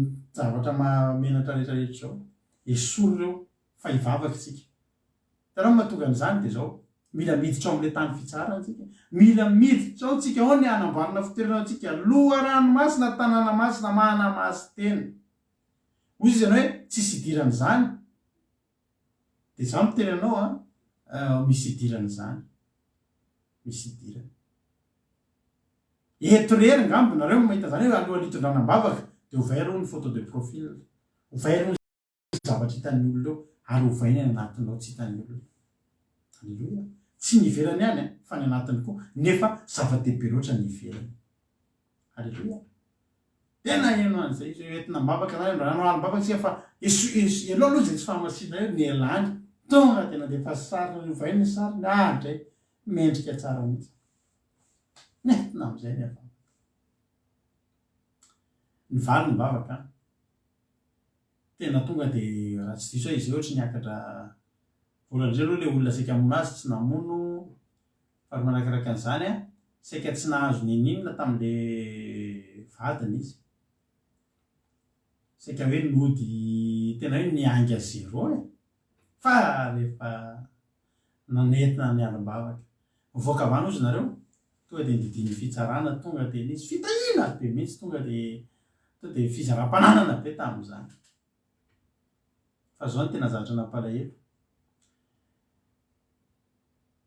vao nivoaka izay didy zay hoe tonga tsy maintsy zaraina ny fananana tsy miara-maina izy dia nataony velomy izay vady pastero tandremo mbola tsy pastera raha-darado anareo mivady mahafinaritra ny fandarina tena misaotra anareo mahafinaritra ny fandarina fa dia mitsodrano anareo aleo alasana toy izy foana ny azakazakitsika fa za mety tsy dia ho hitanareo fa maro ny zavatra mbola sy maintsy hokaraka fa toy izy foana aza kivikivy toy izy ny asa de sady nampiny an'izao hoe ny tena marina tena tsara fanahy be mihitsy le gendarme moa izy tena nahita fitivy tamin'le anina fa tena le izy mihera ny tena marina tsy de tena nazavainy zareo anahy nazavain'ny avocat fa tsy de tena problème le tsy afaka nanao an'izany mihitsy zareo hoe amona anana tsy ameny lasa hitanao lasa ohatrany lasa tete zany izy le alombavaka raha toy izany tsy de nisy dikany fa de mahay rezy nareo mivady fa de vity zay ozy nareo tahoan'ny an'ny fotoana andresahana izay solo amin'izay le photo de profil sy ny sisa miaraka amin'ny sorta kely tena tsisy ohatry zany sy ny rehetrarehetra novainy amin'izay le zavatra le nytenenana zao ngely avana ny tena marina kadesy tanàna masina tanàna masina io ny mpiandro vavahady koa tena masina ary ny olona ampidiriny ao tia no amasinina ka ianarale tanàna mihitsy ny kadesy tsisy azo atao amin'izany raha te ho tahin'ny tomponareo manamasina tena zay aloha voalohany atao satria hiditra ao anatina tontolo masina isika tao amin'ny tontolon'Andriamanitra sekema hiditra amin'ny tanàna faharoatsika inona ny dikany hoe sekema ny dikany hoe sekema de sorka épaule zany le tanàna faharoa hoe sekema zany de sorka épaule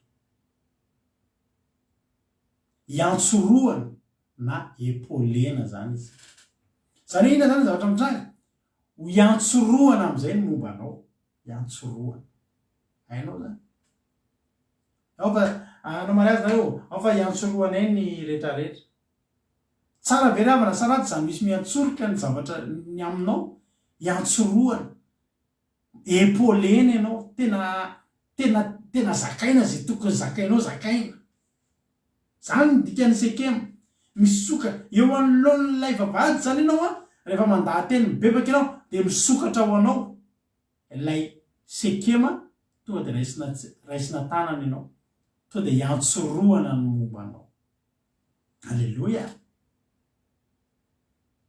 de inona le eta mavesatra nentinao nitsoka avy any lay eritreritranao nanenjika anao no ny zavatra tsy nentina nataonao ny adi-tsainao ny adi-panahinao tonga de misy miantsoroka ireny miditra ao ianao manino tsy miantsoroka tsony nalaina ny etanao tsaroky le hira tamin'ny taloha hoe omeo anjeso ny etanao fa izy no ianao ambony tadinareo zany iry zany iantsoroana ny etanao zany tsy anao tsony miantsoroka azy zay ny atao hoe sekema ny tanàna fahatelo ity le hoe Kiriat Arba ity na hoe Hebron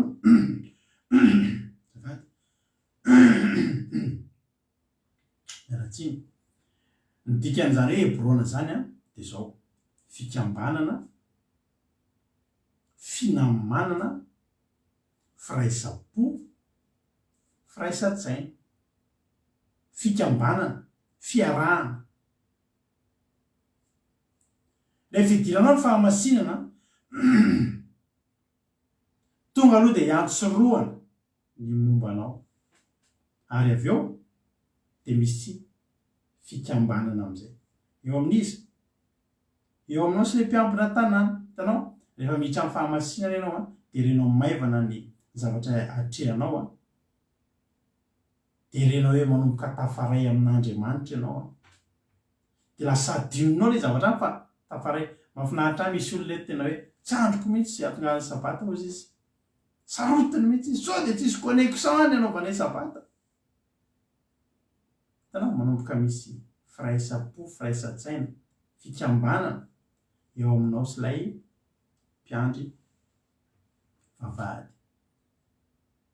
hitanao reo dingan'ireo ataotsika ireo ary ny dikan'le bezera le tanàna faefatra zao ny dikan'ny hoe bezera de hoe tanimbolamena zany hoe toerana ray fitrandraham-bolamena zay ny dikany hoe Bezer. Any tanàna anankiray toerana ray zany feno volamena mila trandrahana. Tsy ho lanilaniana ny fahasoavan'Andriamanitra hitantsika ao anatin'izany tanàna fitsoahana ao Bezer zany. Rehefa tafaray amin'Andriamanitra ianao dia hoy ny ten'Andriamanitra ka tsaho fotsiny aloha ny fanjakako sy ny fahamarinako e, dia hanampy anao amin'ny zavatra rehetra. Any volafotsy any volamena hoy izy Andriamanitra. Ary hoy ny ten'Andriamanitra fitahiany Jehovah mampanankiray nefa tsy azo ny fisasarana natao zany. Tonga ao ianao a, ninninona paozinao niditra tao, ninninona toe-bolanao, toe-tenanao, ny fiainanao taloha nidiranao tao, na niazakazaka niaraka tamin'inona ianao tany ivelany tany. Tsotra fotsiny teoko aminao, tonga avy ao tany fitsoahana ianao. Fa rehefa tafiditra amin'ny fahamasinana ianao a, eo amin'ny hoe fiantsoroana io a, dia tanàna miorina any tany efitra io. Eo amin'ny fa eo amin'ny lohasaha mahavokatra tokony amin'ny tanàna tany efitra zany fa nefa misy lohasaha mahavokatra. Any hoe tena misy fahavokaranao, tianao very havana mba ho hisy fahavokarana ny fiainanao. Tianao hoe za mba hiaina hoe misikisika mifidy ny aina anaty fahantrany. Za tena teneniko anao za tsy mitena hoe vavaha amin'ny vola, aza mivavaka amin'ny vola, aza tia vola. Fa za kosa nefa miteny anao aza miaina anaty fahantrana. Fa ndao hiainao Bezer, idilo ale tanàna fitsoahana. Naiza toerana na avaiza ny tsoahanao, tokony ho tahin'ny tompo ianao. Rehefa mivavaka ry havana, tsy mitombo zany hoe mivavaka dia mbola mahantra be zany foana. Fa manomboka maniny ianao, manomboka mandomando ny fitahiany zany, manomboka misokasokatra daholo ny lalanao. Misy olona eto a, misy tômôbila maty ho azy eo, amidy tsy mety lafo. Nanomboka niarakaraka tetitsika manomboka mifantoka amin'Andriamanitra, to dia lafo le tômôbila. Tômôbila nandeha mbola tsy lafo a, maty, izy maty mihitsy ny lafo. Fahantrano zany aminao sahinina. Misy tena tany-bolamena arena sy voninahitra tompoko amin'ny fanompoana an'Andriamanitra. Fa tena teneniko anao zany, tsy mampahatra zany ny fivavahana angamba ny fehan'ny tokony lazaina anao. Ary raha tsy te hantra ndao hivavaka. Ao Bezer dia tany-bolamena, fitrandraham-bolamena. Ny tanàna fahadimy a, Ramota. Io Ramota indray dia zao toerana avo, midika zany hoe Ramota dia toerana avo. Zany hoe zao, hoy iran'ny Juda famonjena ambany ianao a, azony ampakarina, halleloia. Tsara io Andriamantsika izy fa ambany ianao azony ampakarina. Za koa tsy mbola nahita olona nivavaka, nanolo tena ho an'Andriamanitra, ka teny amin'ny farany ambany, ka teny foana mandra-pahafatany. Fa hoy ten'Andriamanitra hoe ny andro marina tofopoak'andro maraina, tsy mitsahatra mandra-tatao vonan'ny andro hoe miakatra eo foana ny fiainantsika, halleloia.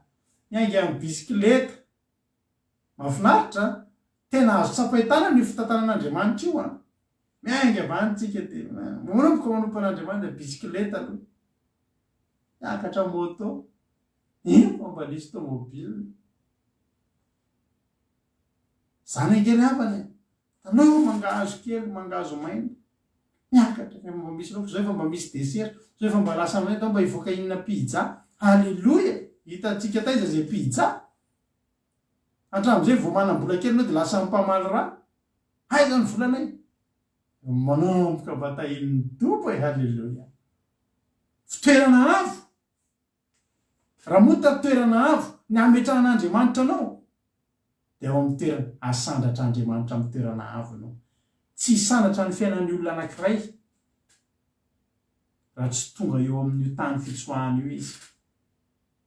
Dia tsofoka rano aminaran'i Jesosy ianao, ho tonga eo Ramota ny tany fiainanao ray amanao. Mandondona eo Ramota, Ramota ny Gileady. Fa fitoerana avo eo. Hoy Jesosy hoe ataoko eny an-tapo tendrombohitra mihitsy no ahoroko ianao. Halleloia.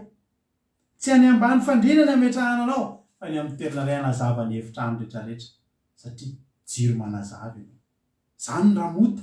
Ary ny toerana farany mahafinaritra be dia zao. Ndikany hoe Golana, le farany eo, ary Golana ny Basana. Ndikany hoe Golana dia fialofana. Halleluja. Raha eny ambony eny moa tsika raha misandatra eny moa tsika hoy ny fomba fiteny hoe arakaraky ny isan-datanao no maharatsy ny fienjeranao raha mienjery ianao. Hoy teny hoy fomba fiteny hoe azo avo alandrivotra. Eny ambony eny ianao dia tady ty fa be ny fahavara. Be ny fahavara. Ary amin'ny fotoana isan-datan'ny fiainanao io mahabe fahavara anao. Taloha ianao mbola tsisy ninina ny fiainanao dia tiany olona ianao, dia tiany olona manampinampy anao, manolotra zaza manebatebaka amin'ny maro. Ty sakafo dia manomboka metimety ny fiainana fa tsy dia ohatr'izay intsony ianao. Reny olo reny ihany no lasa manenjika anao. Fa ny zava-mahafinaritra raha mitsoaka ao agolany ianao, fialofanao. Any hoe fiainanao io zany ahian'Andriamanitra ny zavatra rehetra amin'ny fiainanao. Apetraka amin'ny toerana ambony ianao nefa alofana. Zany hoe amin'ny toerana ambony ianao fa tsisy mahakitikitika anao. Tsy menjera zany ianao. Tsy satrany zana-tsipika ianao ary tsy satrany voromahery avy eny ambony eny. Ny avy aty ambany mitifitra tsy mahazo anao. Ny avy eny ambony mitady hipoaka anao fa tsy mahazo anao. Satria maninona golana io toerana io. Fialofa. Fialofana azo antoka indrindra. Jehovah-Andriamanitra. Eo ambany elatry ny tsy to, eo no mahatsara ny fiainantsika. Halleluja. Mahafinaritra Andriamanitra. Zao ny tenen'Andriamanitra hoe vakiana ilay andininy fahadimy. Ary raha manenjika azy fa marina dia tsy hanolotra azy hafa. Dia tsy hanolotra ilay nahafaty olona eo an-tanany izy satria nahafaty tsy namany fa tsy dia nakala azy teo aloha. Dia toetra ho amin'izany tanàna zany izy mandra-piseho any ao anatrehan'ny fiangonana ho tsaraina sy mandra-pahafatiny mpisorona be amin'izany andro zany. Dia verina ilay nahafaty olona ka hody any an-tanànany sy ho any an-tranony dia any amin'ny tanàna izay nialany fonizina andositra. Misy zavatra nialanao, misy toerana nitsoanao. Mampafantatra olona maromaro. Misy fotoana izay mivady tany tanàna anankiray any nosy tsy dia lazay be dia fantatra hoe ihany moa. Tsy dia lavitra Madagasikara misy nosy kely anankiray zay. Dia mahavany anazy nosy kely zay fa ireo olona misy problème tany Madagasikara reo. Ireo misy gazety misy problème be, misy dossier ngeza be ireny. Dia ao amin'ny tanàna kely, ao amin'ny nosy kely io daholo no mitoby. Misy mpanao politika enjana be ireny taloha. Na olona any Madagasikara dia ao daholo no agaga, ao daholo no mifakaiva ianareo aty, aiva ianareo aty. Dia ireny ireny mifampitantara dia namela ny zavatra andretra ny tranony any Madagasikara dia doran'ny olona. Ny tomobily ny tany Madagasikara nitsoaka fotsiny izy na dia ny fananany rehetra any dia lasa ny olona mipetrapetraka. Lasa olo eny ny trano angalarin'ny olona ohatr'izany. Misy fotoana tsika eny am-pitsoahana tsy mahatondra ninina. Misy aminareo ireo teo amina fiainana nahafinaritra no nanao tsy nety dia nenjehan'ny mpamaly rà dia nitsoahanareo nilozanareo ny fiainanareo. Za rehefa tratran'ny olana tamin'izany fotoana izany dia potika ny fiainana. Potika ny fiainana amin'ny vady. Araka ny teneninay hoe tamin'izany fotoana izany mba niaina atao anatina fananana ihany. Fananana tomobile maro, nanambatrano kely. Fa rehefa tonga io olana io miala teo an-tananay tsy nanana ninina tsony. Zao mba tenin'ilay olona nampahelanay tamin'izany fotoana izany. Mahery nareo vady fa ny fiainanareo iny mbola ho averin'Andriamanitra amin'ny lohaniny. Dia mitsiky fotsiny manao amainina tsy resy lahatra hoe ahoana no mbola hiverenan'ny fiainako ohatran'ireny taloha ireny. Za miteny anao androany, ny fiainanao io, ny confort ny ainanao, ny fifaliana ny ainanao, ny arena izay nilozanao. Ten'Andriamanitra dia miteny fa mbola hiverina any ihany izy. Hitoetra ao amin'izany tanàna izany izy mandra-piseho ny anatrehan'ny fiangonana ho tsaray sy mandra-pahafatiny mpisorona be amin'izany andro izany. Dia verina ilay nahafaty olona ka hody any an-tanànany sy any an-tranony dia any amin'ny tanàna izay nialany fonizina andositra. Mbola hiverina amin'ny fiainanao taloha io ianao. Io zava-mahafinaritra ny ainanao taloha tsoahanao io mbola hiverenanao. Ny ahafahanao miverina amin'io dia tsotra ny fidiranao anatin'ny tanàna fitsoahana. Anatin'ny tanàna fitsoahanao dia zao misy fotoana andrasanao. Ianao tsy maintsy iseho anatrehany fitsarana ny fiangonana fa mandra-pahatonga n'izany misy zavatra namboarinao anao, misy famolavolana ataonao ao anatin'io tanàna io zany mipetraka tsara ianao fa misy fampianaranao. Hitanao misy reny olona le maditra reny dia tsabona zany amin'ny toerana fitezana zaza maditra. Dia ny tanjona amin'ireny tsy hoe migadra izy fa ho averina vola volaina mba ho tafaverina anaty fiarahamonina dia averina anaty fiarahamonina amin'izay aloha. Ny aleha ao anatin'ilay tanàna fitsoahana reto tsy hoe mipetra fotsiny dia mihinan-kanina fotsiny fa manefy atsika Andriamanitra. Eo Andriamanitra manefy atsika. Ao anatin'ny tanàna fitsoahana io misy fianarana. Mianara amiko izy Jesosy. Mianara amiko fa malemy fanahy sady tsy miavona po. Misy fianarana ao amin'Andriamanitra. Ampianarina anao ny fiarahana amin'Andriamanitra tsotro zao fotsiny. Ampiarahana aminao ny fitondran-tena araka an'Andriamanitra. Misy zavatra amboarina ary iseho anao ny fiangonana ianao. Tahaka ny ahoana ny hitsarana olona efa marina. Tahaka ny ahoana ny hitsarana olona efa nao marinina. Tsy mitovy amin'ny fitsarana olona mbola ratsy ihany. Ary tena zavatra mahafinaritra mandra-pahafatin'ilay mpisorona be i Mosesy amara-piranako azy. I Mosesy rehefa nitsoaka ny Farao natahotra be mihitsy Mosesy hiverina any Egypte. Metezonareo amin'ny toerana taria ianao nitsoaka miandry anao ny pôlisy, gendarme sy ny sisa dia asena miverina an'ireny. Hoy Andriamanitra ny amin'ny Mosesy tamin'ny Mosesy any amin'ny Exodus 20:7. Ary hoy Jehovah tamin'ny Mosesy tany Midiana, mandehana miverina any Egypte. Angovotry Mosesy ho any amin'ny Egypte marina raha mba hoany Jehovah any daholo ry anina dia ry anina inaka amonina dia ry anina dia ianina. Fosy Jehovah mandehana miverina any Egypte fa maty ny olona rehetra izay mitady ny ainao. Halleloia. Lehibe Jehovah. Aselo miverina any Mosesy tsy ho vonona intsony. Ny olona saika hamono azy maty aloha. Jehovah va lehibe. Tsika ho tsy matahotra miaraka amin'ny Jehovah. Eto rehefa avy amin'ilay tanàna fitsoahantsika tsy ao mandrakizay. Teneniko anao fa io didin'Andriamanitra io amin'ny voalohany mavesatra aminao. Zao zao no tenenina aza mihina zava-padia mavesatra aminao io aloha amin'ny voalohany. Aza manao pataloha tsony rarana vavy mavesatra aminao io amin'ny voalohany. Aza kitihana tsony rareny volomasona ireny mavesatra aminao iny amin'ny voalohany. Io volonao io efa mety ny nanovan'Andriamanitra an'io. Mainty io amin'ny anao tanora, gris rehefa manomboka mandroso taona, fotsy volo ianao miamboninahitra. Aza lokonina tsony hoe volona mavesatra aminao io. Fa ao anaty tanàna fitsoahana misy fianaranao. Dia inona zavatra mitranga? Mivoaka avy ao anao tsy mavesatra aminao tsony ireo. Fa tsy mivoaka aloha anao mandra-pahazatra anao an'ireo. Inona moa ry avanareo hoe fefy io tanàna io mifefy sy mivavady dia araka ny teny nanavavy teo. Ny fefy mifehantsika mahatonga amin'ny Paoly teny hoe voageja manodidina fa tsy tery voagejana lalàna izy. Ny lalàn'Andriamanitra, ny didin'Andriamanitra no mifehantsika. Tianao zavatra anankiray ianao tsy azoko atao izy satria tsy mety aminareo. Tianao an'ity be ty raha manao an'ity. Rehefa manomboka zatra ao ianao avoaka ao amin'izay ianao avy amin'ny tany fitsoahana io rehefa tonga eo amin'ilay hoe tsy ataoko ity satria tiako Jehovah. Tsy hoe za tsy hanota satria tsy teo any amin'ny hafa be fa tena avao za tsy hanota satria za tia an'Andriamanitra. Tiako Andriamanitra. Tiako manao sitrapony Salamy 119 manontolo vakio. Hitanao izany fitiavan'ny olona mitandrina ny lalàn'Andriamanitra. Iverina ianao nandritra ny fotoana nijanonanao tao amin'ny tany fitsoahana efa maty avokoa ny mpanenjika anao.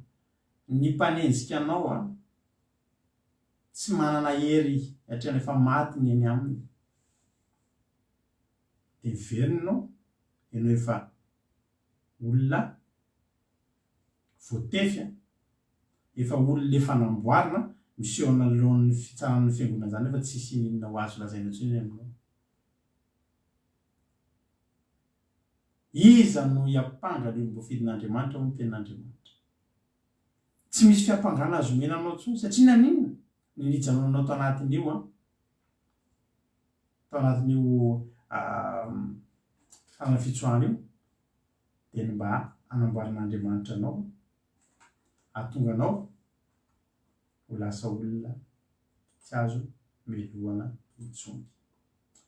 hotahiny tompany antsika rehetrarehetra mino fa voarainao zay afatra zay ireo tanàna voafidy ireo a maranako azy sy hoany zanak'Israely rehetra sy ny vahiny ao aminy anosiran'ny zehetra mahafaty olona tsy na mba tsy ho fatin'ny tanam-pamaly raisy mandra-pisehoany eo amlohan'ny eo anatrehan'ny fiangonana io tanàna io zany a tsy natao hoan'ny zanak'Israely rehetra fa na hoan'ny vahiny azy ny zanakao ny vadinao nanao tsy nety ndana ibebao izy ibebao dia anjaranao mampiditra azy anatin'ny tany fitsoahana mba tsy ho fatin'ny mpamaly ra izy adidinao zany hotahin'Andriamanitra ny tsika rehetra averiko ny teniko teny am-boalohany tsy mahita Andriamanitra ohatran'io zany ianao na hoaiza na hoaiza efa ianao nanao tsy nety fa izy ihany mbola hitady tanàna ametrahananao a mbola izy ihany nitady toerana hiarovananao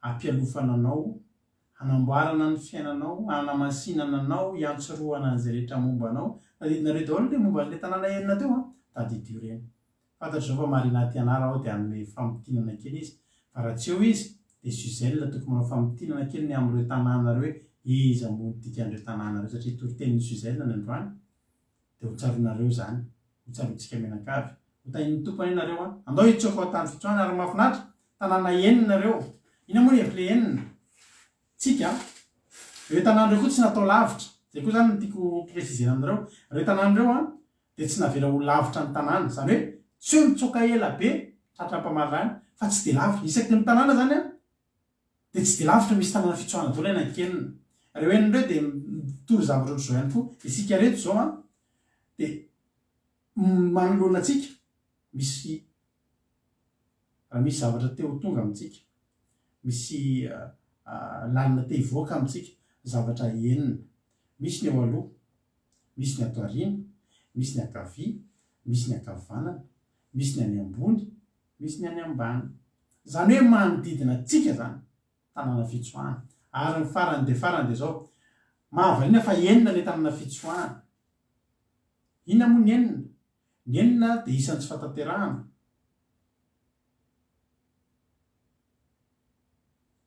mahidinika zany hoe lahady a tanàna enina matsy andro enina ny miasan'Andriamanitra ihany koa mahidinika alatsinainy zany alahady zany ny andro voalohany a kadesy talata sekemo kiriatarba larbi bezera lakamisy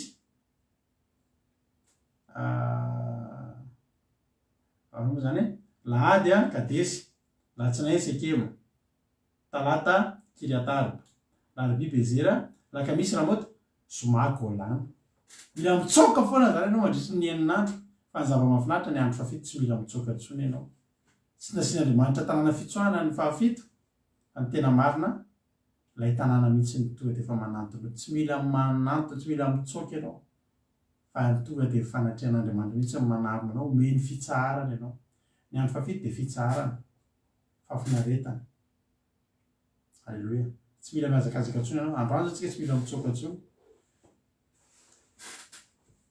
fa ny fitsaharan'Andriamanitra mihitsy ny saromany amintsika amin'ity androany ity dia tahiny tompany antsika rehetrarehetra loatantsika ty raha mahafinaritra be ty hoe tokany ianao Andriamanitra averiko aminao ihany koa fa tsy misy ohatran'Andriamanitra na hitady aiza atsika na hitady aiza tsy mahita Andriamanitra ohatran'io andao tokontsika mandrak'izay izy ho tahiny tompany antsika rehetrarehetra ifafakatsika ao aoriana ity ray ity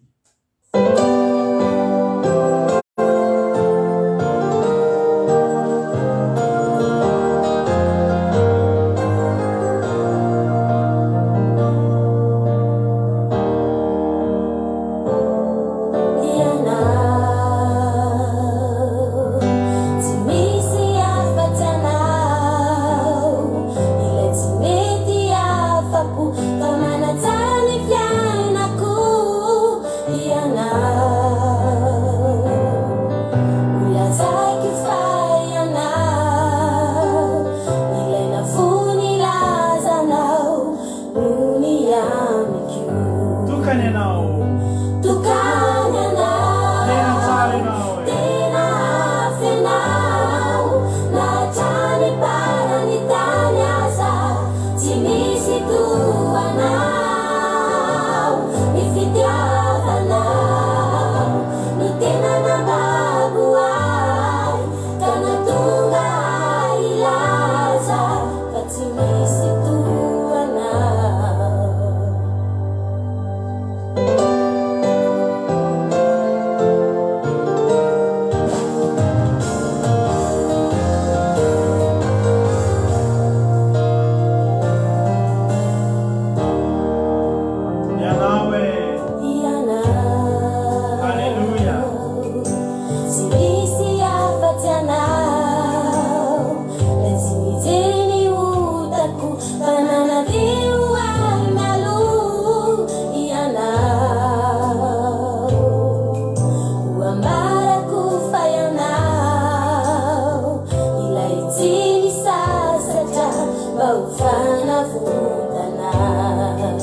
Tsika iana amin'izao fotoana izao.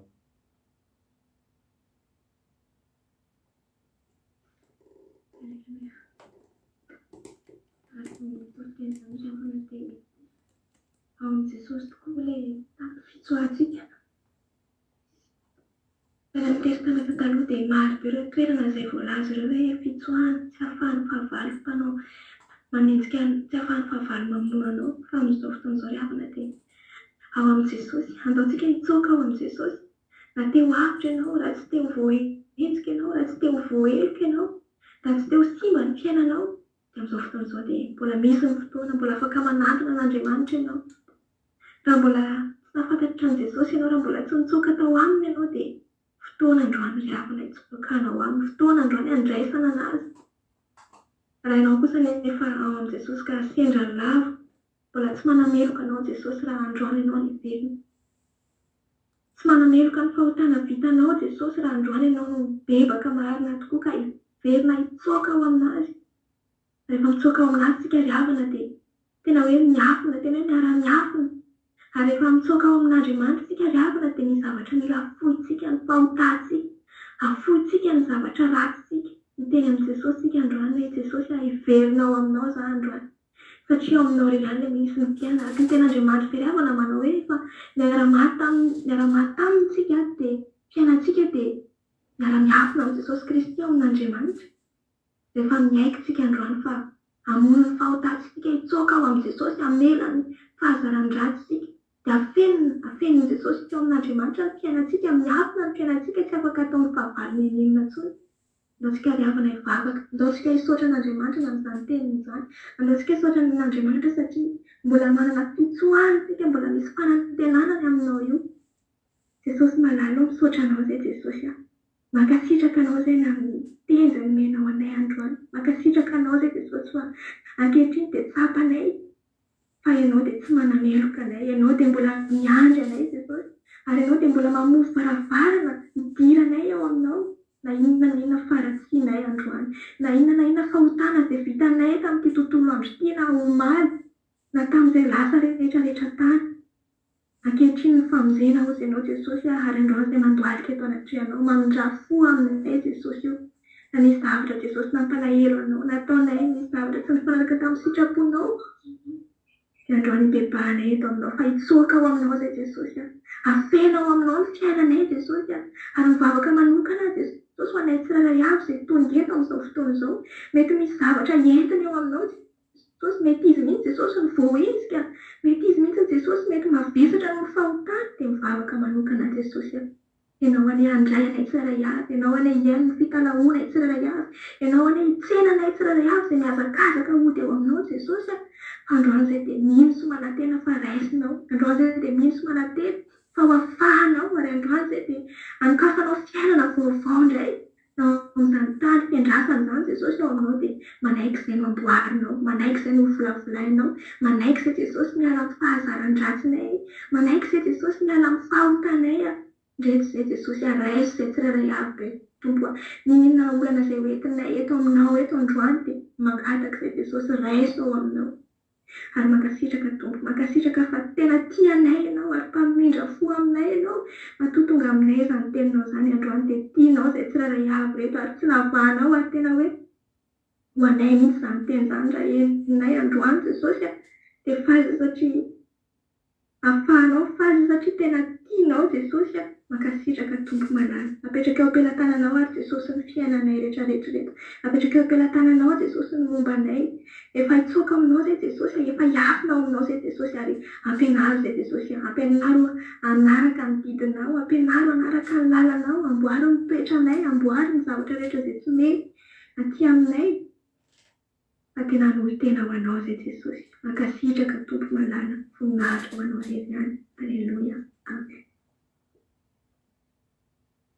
Hivavaka ho an'ny firenena na Bavelika amin'izao fotoana izao.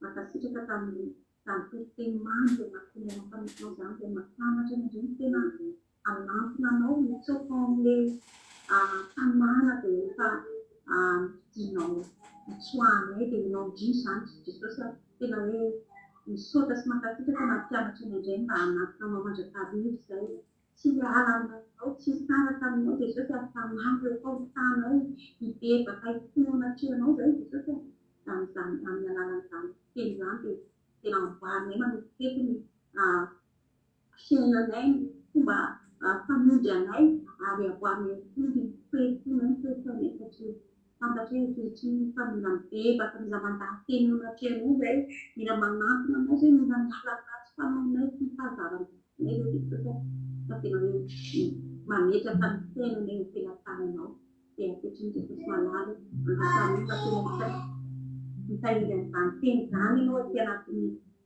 fonay tsirairay avy izay mety mba tsy teny fanadimba tena hoe fakadony teninao Andriamanitra dia izany teny isaorany ny anaranao Andriamanitra ka fanenao masina ny andatanay tena hoe andatsy amin'izany teny izany teny fiandohanty ankehitriny Jesosy mivavaka ho an'ny firenena izay tena tena tananao Jesosy ny firenenay dia mandavady amin'izao fotoana izao ao anatiny aoriana Jesosy maro zavatra miteo izany firenena izany Jesosy malalo ao ny tsipitsina Jesosy ao ny fiakarany fiainana izany bus ao ny ady maro samihafa atrehan'ny vahoaka malagasy Jesosy malalo tena hoe mafy ny atrehan'izany firenena izany dia angatana ny herinao mahagaga Jesosy tena hoe hitakao tena hoe hikatika ny olona indray ianao mba tena nampina anao ny vahoaka malagasy satria tena ao anatin'ny famonjehan'ny famangaina izy ireo Jesosy malalo tena mangataka ny herinao izay Jesosy tena hoe hitilosako amin'izany firenena izany dia mandrafo amin'izany firenena izany Jesosy fantatresa ny fahotana firenena izany mbola tsy mampisokatra amin'izany firenena izany, mbola tsy ahitana amin'izany firenena izany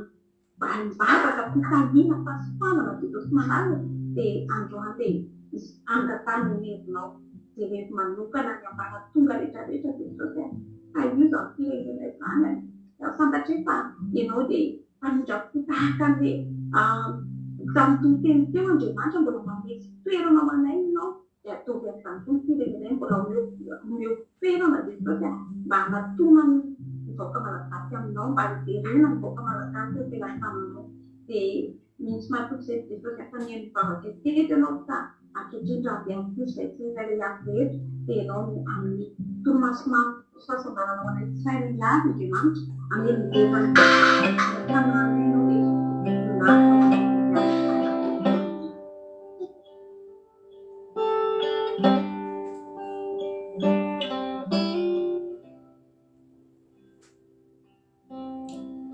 Alléluia. Sodra betsaka andranavavy erikatsika sy ranavavena tanatin'izay vavaka matsiro tany natoloteny sy vavaka amin'ny firenena izay. Andriamanitra manankiray pasoavana ny amary fitianareo dia hotahin'ny tompo mahereza hatrany hatrany amin'ny asan'Andriamanitra izay ataonareo. Dia misaotra betsaka ny ranavavy Suzel tsika tamin'ny toroteny sy ranavavitsika Anitra Clarisse tamin'ny vavaka fanombohana. Raha mirosika eny amin'irao lanitra Jesosy dia raha pitso maraina ihany tsika dia efa eo eto indray satria tapitra eto ny fandarantsika.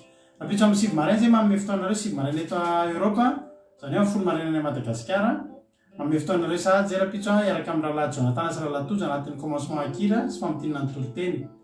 Dia manome fotoanareo ihany koa raha pitso manomboka amin'ny amroa eo izay mivady anatin'ny fotoam-bavaka sabata tarika fotoana mampirina dia mitoroteny ny tenako avy eo ao anelan'izay moa tsika atao anatin'ny groupe dia ao anaty Zoom manao commencement ho anareo izay maniry koa mba iaraka anao commencement aminay dia afaka mandefa MP ampy nareo dia meko anareo ny codena Zoom dia miara manao commencement tsika raha pitso.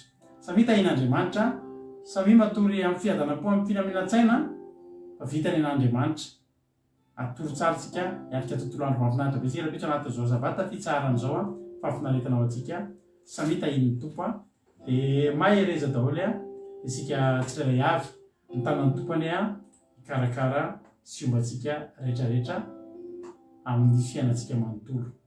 Samy tahin'i Jesosy misotranao na aritrany trafara fa raha tsy teto anao dia nangingina rery teto izay fa satria anao hoe dia niara faly tetotsika tamin'ity androany ity.